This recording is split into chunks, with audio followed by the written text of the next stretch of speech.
So what has just happened? That is the question on the minds of many Kenyans. Indeed, that was the question on my mind. Even as many of you got in touch and told me, Chris, explain, tell us something. What do you know? What have you heard? Tell us everything. But I couldn't, because I didn't have my ducks in a row. I had bits and pieces of information, but I had not put it all together. And then I prayed. I prayed to God. Now, I know many of you don't believe prayers are answered. And I know even more of you don't believe that prayers can be answered instantly.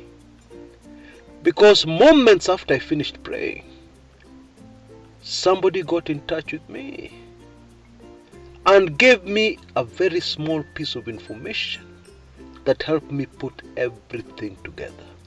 And suddenly, everything made perfect sense. And friends, that is the show you can look forward to. Yeah, the beginning of understanding what just happened. Yeah, that has devastated so many Kenyans. But before we proceed, allow me a second to mention a big supporter of this channel, Power Africa Solar. Yeah, they have offices in the US, Kisumu, Mombasa, and Nairobi. And believe you me, solar is an option that we should all be looking at now. Because you know the predictions, even on this channel, that increasingly in the days to come, relying on KPLC or relying on other people for electricity in your house may be tricky. And I'm talking about anywhere in the world. I'm sure many of you already know what I'm talking about. Many of you have already been suffering strange power outages. Yeah. And therefore I would recommend that you pay a visit to Power Africa Solar website. Yeah.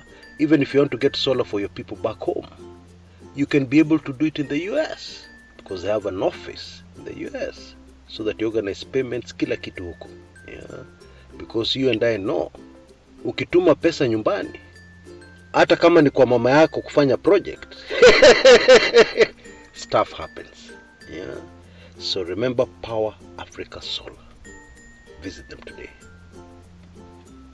Now, we're in times where we have seen very many unprecedented things happening in our beloved motherland, which don't make sense.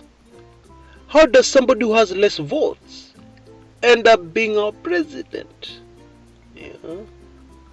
But is now our president, legally mandated, because the Supreme Court of Kenya sanctioned, approved the declaration of Wafula Chebukati, when he declared William Samoei Ruto as president-elect. Now, I have to tread carefully because I know many of you have still not healed. You're still hurting. And therefore, the last thing I want to do is to add salt to injury. So I have to tread carefully. You know, there's a spiritual angle to all this, which I tackle towards the tail end of this video. Some of you have contacted me inquiring about the spiritual angle. And so if you're one of them, get your answer towards the tail end of this video. And there's something else many Kenyans have not considered yet. What are our politics going to be like? What kind of politics should we expect going forward? That question I answer conclusively on my show today. Karibu sana, a very warm welcome, and I wish you quick recovery, from the bottom of my heart. Many of you know what I mean, because life must continue. The struggle for a better Kenya must continue. Twende kazi.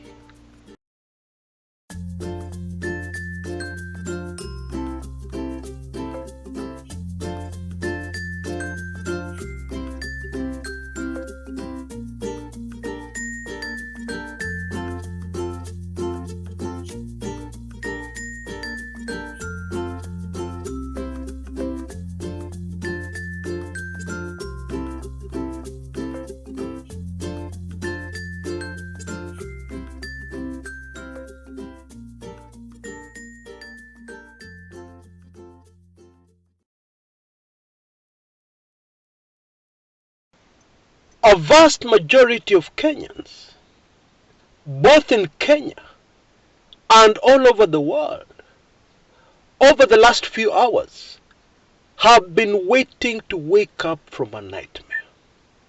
The worst nightmare most of them imagined they would ever have. But we have not woken up from that nightmare. And therefore, we must conclude it is the reality. This is the new reality in our beloved motherland, Kenya. And so, let us try to go in a little deeper and try to figure out what just happened. Because this is the very question many Kenyans have been asking themselves. What just happened? Huh?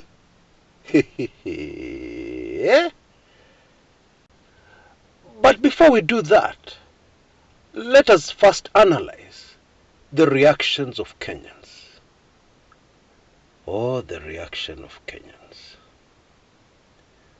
Grown men were crying tears online, on live shows, right here on YouTube. I believe some of you took that in. I personally know quite a number of people who have fallen sick. Mimi ni mgonjwa na sijui nitapona lini. To cut a very long story short, the vast majority of Kenyans have been devastated by the decision taken by the Supreme Court of Kenya, our highest court in the land. And the question on the minds of most people is why? Why this particular ruling? Now stick with me. Towards the tail end of this video, I will attempt to answer that critical, crucial, disturbing question. Now, why are Kenyans devastated? Kenyans are devastated because the vast majority of Kenyans did not vote for the president-elect. That is the truth. And there's a lot of evidence all over the place to support it. Even the President Uhuru Kenyatta, who should be the most informed Kenyan, believes that the vast majority of Kenyans did not vote for our current president-elect.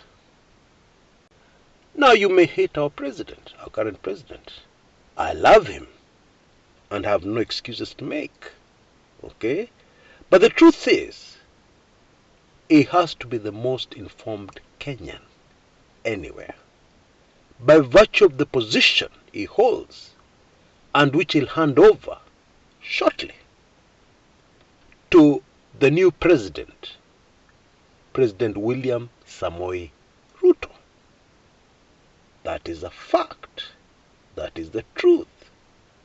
Now I'm going to play you a clip to prove to you what I've just said. And we all need to understand that as a president, if you're really presidential, you don't say things as they are. You measure your words carefully. Because every word that comes out of your mouth carries a lot of weight. Okay? But just listen in briefly to what President Uhuru Kenyatta had to say shortly after the announcement, the ruling, which we all accept, because this is the highest court in the land. But this is what the president had to say shortly after that ruling. Listen in.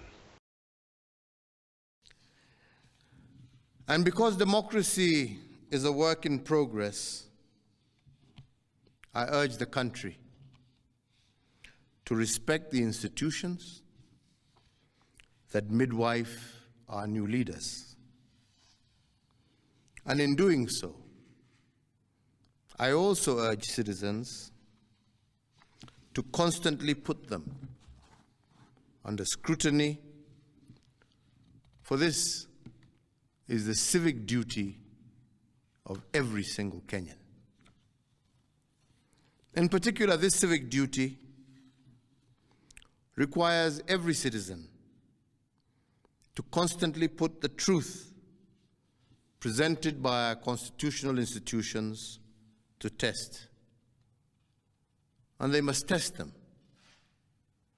for coherence, but also for correspondence.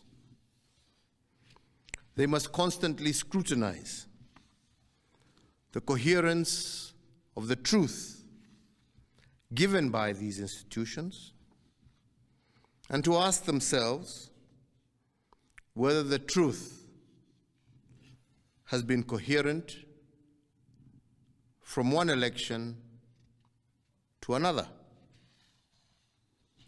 Has there been a consistent pattern that is acceptable to our democratic ethos? We must ask ourselves, is it about numbers or is it about process? Which of these two is it? And can our institutions rule one way in one election and another way in another election without scrutiny? I do invite you, Kenyans, to keep vigil and indeed to hold all institutions to account. The second thing we must place under scrutiny is whether the truth given by institutions has correspondence.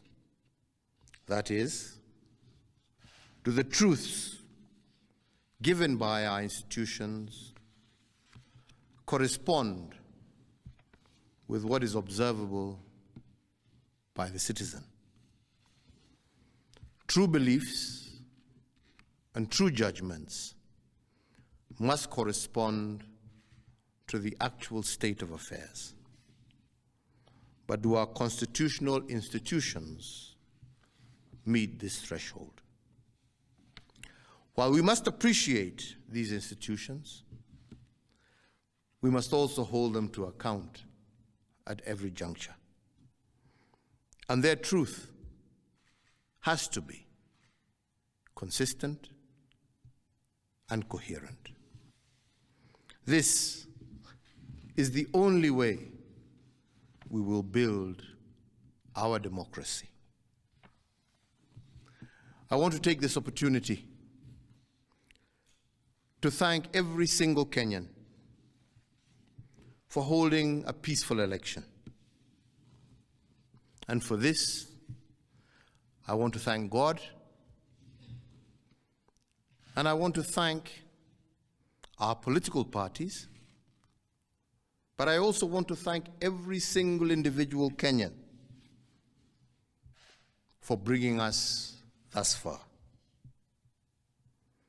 I want to wish well all who have won as they guide our country into the future.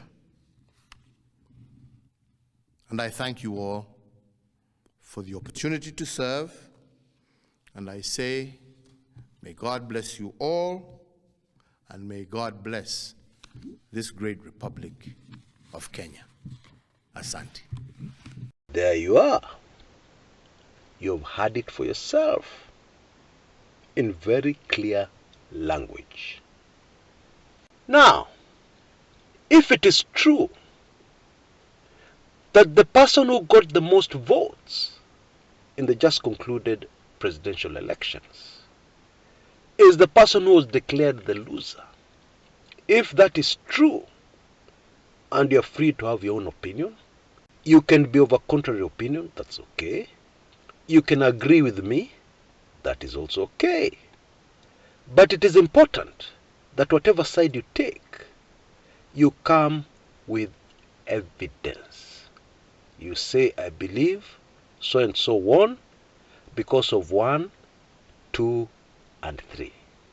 Okay? But my point is, Kenya is now faced with the same problem the country had in the year 1992, the year 1997, the year 2007, the year 2013, and the year 2017. Exactly, precisely the same problem. And that is, you have a president who did not receive the majority of the votes. And in 2017 it got so bad that something had to be done. And the result was a handshake between the president who did not get the majority of the votes and the people's president, the candidate, presidential candidate, who got the majority votes in 2017. Now, I don't want to look like I'm contradicting myself. The president who got less votes in 2017, President Uhuru Muigai Kenyatta, ended up, in my opinion, during his second term, leaving his very bold footprints on the sands of time and entering his name into the history books. And in my opinion, the greatest president Kenya has ever had so far. And I've given my reasons in a previous video. But the main reason is that more than any other president before him, President Uhuru Kenyatta has managed to unite Kenyans and bring all Kenyans together. That is an achievement that all his predecessors failed, and some of them failed more miserably than others. Anyway, we are now back to those years. We have exactly the same problem. The good side I see this time round is that many of my brethren from the house of Mumbi are this time on the right side of history. That really warms my heart. In fact, I have a friend who told me very recently that her friend, who is a member of the house of Mumbi, told her, Kumbe, this is what you have been feeling since 2007. Kumbe, it is this painful. Yeah. Anyway, this political problem Kenya has, which we have had in the past, is not going to be wished away. It is not going to go away. Because the office of the presidency, by its very nature, is such that one needs support from as many parts of the country as possible. Solid support. Indeed, President Uhuru Kenyatta has managed to achieve so much during his second term. During very few years, the guy has worked magic. And one of the main reasons is that he has had the full support of most of the country, thanks to his handshake brother, Raila Amolo Odinga.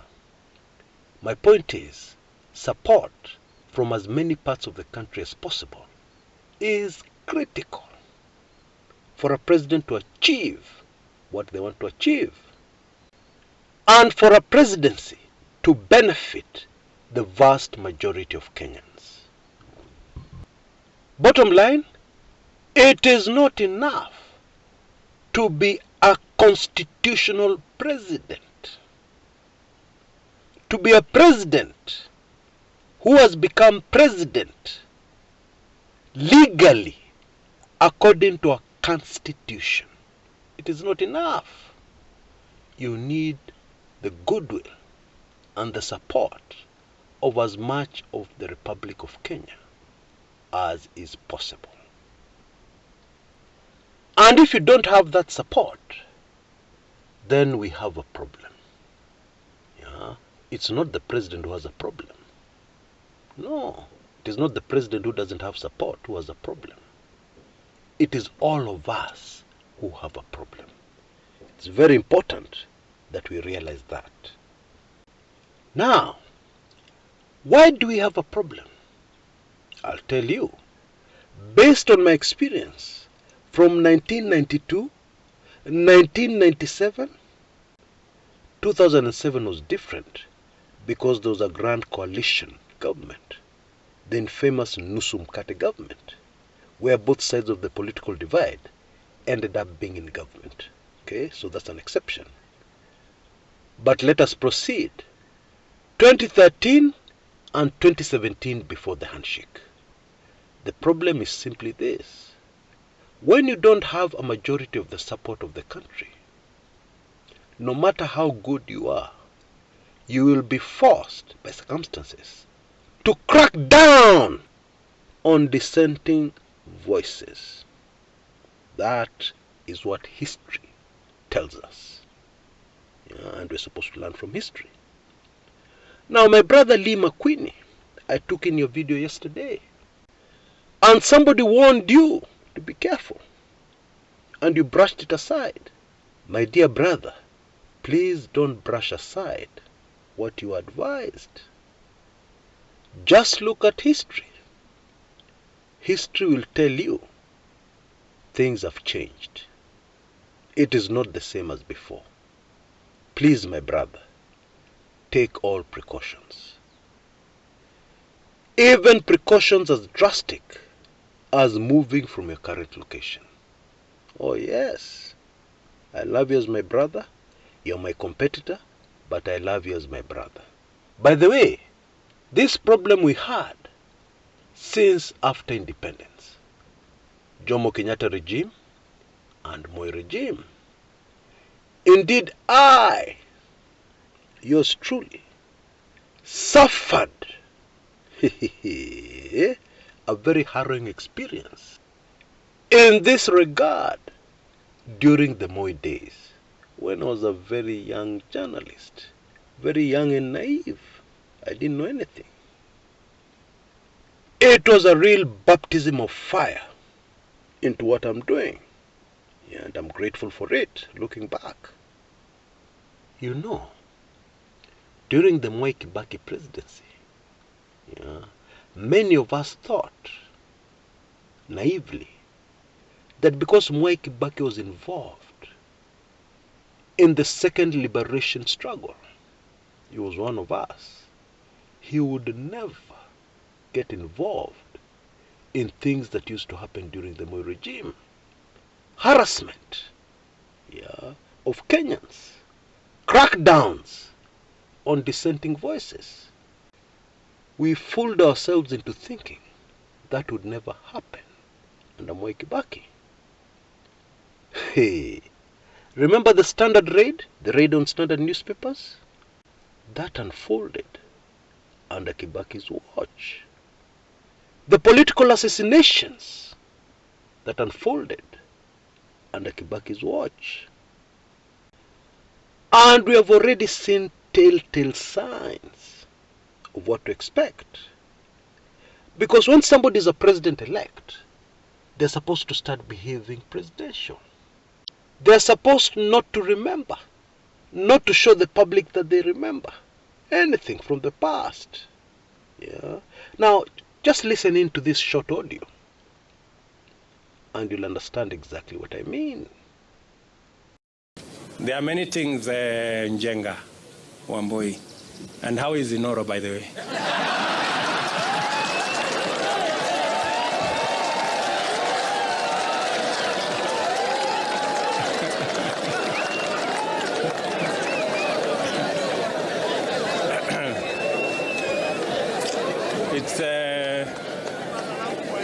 It's good to have you around. And I want to promise you that you will be treated equally like all other Kenyans. I know sometimes people think the people who really fought hard against us that we have grudges. We don't. We are Democrats. And we will work together. However, I will, your question on the first 100 days, let me not say it today. I will be making a statement on my inauguration. Just be patient kidogo. Sawa Bwana Njenga. Asante.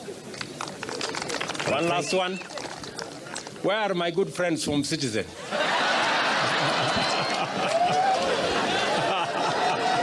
Citizen.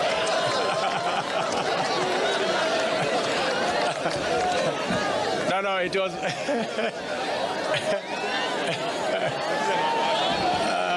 Citizen. Where are they? Hawako? No, it's okay.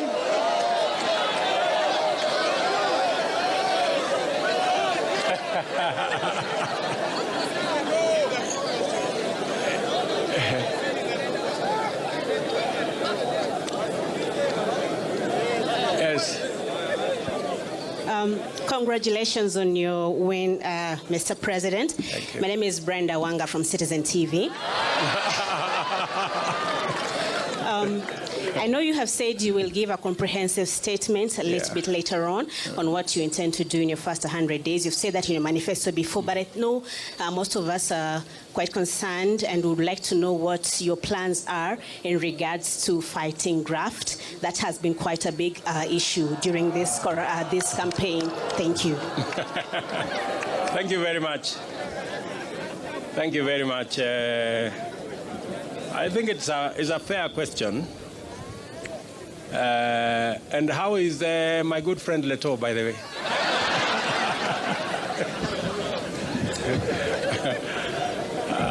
And say hello to Chemutai Goinchi.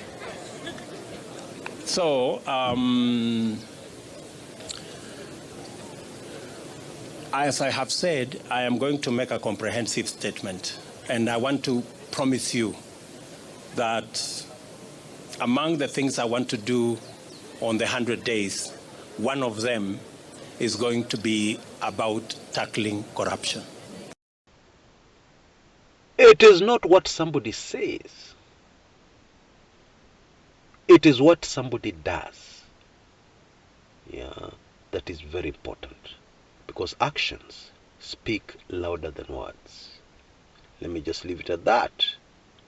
But if you've gotten nothing so far, I want you to get this very clearly.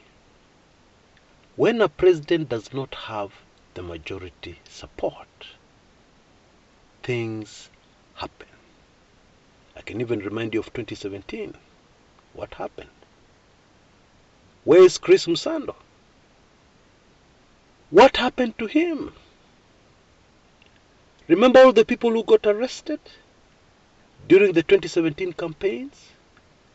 Babu Wino suffered, because of stuff he said. In a country that is supposed to be democratic, free speech. If somebody says something that angers you, take them to court. Sue them for defamation. But that is not what has happened in Kenya. No. Indeed, I'm wondering to myself, the way people used to insult President Uhuru Kenyatta, even his family, I'm wondering, will Kenyans be able to enjoy the same free speech, criticizing President William Samoei Ruto?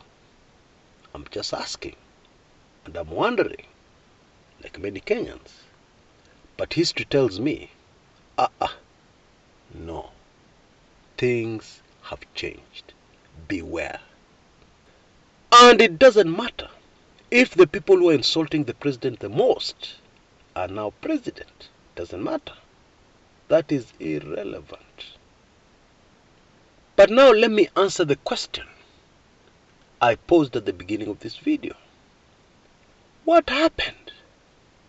How did the Supreme Court come in with a verdict that left most Kenyans devastated? How did it happen? How did it even happen that William Samoei Ruto ended up as the president-elect? How did all those things happen? The answer to that question, I know many of you have an idea. And you'll agree with me that the answer to that question is super sensitive. Yeah? And it is in my latest weekly intelligence briefings, number 86. Expect it in your inboxes, members, in the next few hours. And please be patient. Yeah, it'll land. Okay? That one reveals everything so that things begin at least to make sense. You know, when something tragic happens, or when something traumatic happens, getting the answers is part of healing. Yeah? When you fully understand what has happened, that is the beginning of your healing. Yeah? And therefore it's important that as many Kenyans as possible get this information. All for a better Kenya. Now, I have extended my special offer. Ni njia ya kusaidia watu kupanguza machozi. Yeah. And so I urge you to take full advantage of it. Yeah, because it's not going to last for very long. Okay? Now, in conclusion, we need to talk about the spiritual. Because those of us who have been following this channel closely will know what we have been talking about for a long time, since last year. The spiritual aspect of the 2022 elections, and especially the presidential elections. Now, I received a request yesterday from one of us that I should send to them links to videos where I talked about the spiritual aspect of the elections that we've just gone through. And I tried to search through my previous videos, and I noticed that many of those messages were bang in the middle of political videos, yeah, which was deliberate, because the idea was to reach as many Kenyans as possible. And therefore I've decided that the best way to get this information out to all those who requested it is to give you a brief summary of what we've been saying, yeah, before these elections. And this is what we have been saying. The nation called Kenya is a special nation, chosen to be the springboard of the end time revival, yeah, which will spread all over the world. And for Kenya to be able to meet her destiny and achieve what was predestined for her to achieve, the country has to go through judgment. And then after judgment, revival. And therefore we said that the 2022 elections, presidential elections, were not going to be ordinary elections. They were going to be very important elections, yeah, as far as the future of Kenya as a springboard of revival is concerned. Now it is instructive to note that President Daniel Toroitich arap Moi never became president by winning any election. Yeah. He took over the presidency after the first president, Mzee Jomo Kenyatta, passed on. And the Moi presidency, according to some people, was supposed to be judgment to the House of Mumbi. Now I don't know how true that is. But looking back, we can clearly see how the House of Mumbi suffered under President Moi. Yeah, let me just leave it at that. You can go and ask older Kenyans, and they'll give you the full dossier of what happened in the House of Mumbi under Moi, under the Moi regime. And therefore it is a fair question to ask. Has Kenya entered judgment under the presidency of William Samoei Ruto? It's a fair question to ask.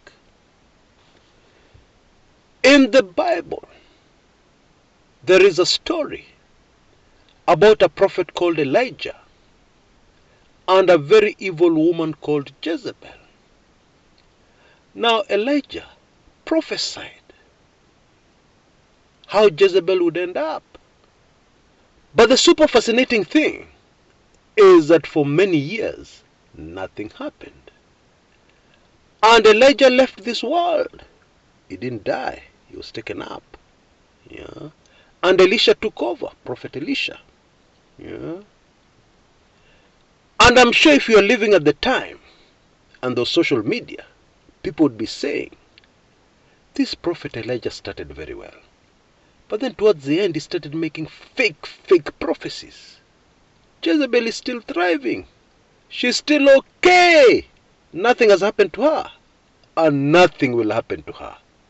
All my fake prophets. Sijui. And then one day, a new king was anointed. A very fierce warrior. And I've told this story on this channel several times.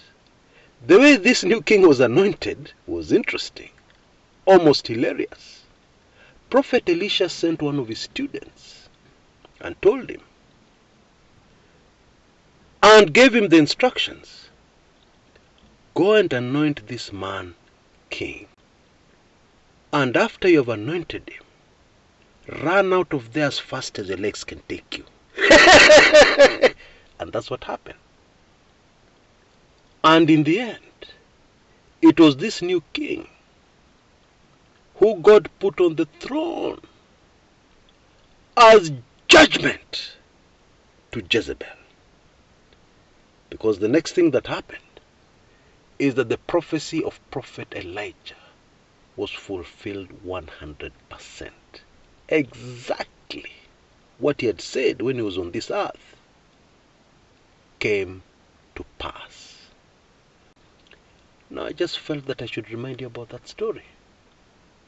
Maybe it will help you, those of us who are spiritual, to make more sense of what has happened. Until next time, this is Chris Kumekucha.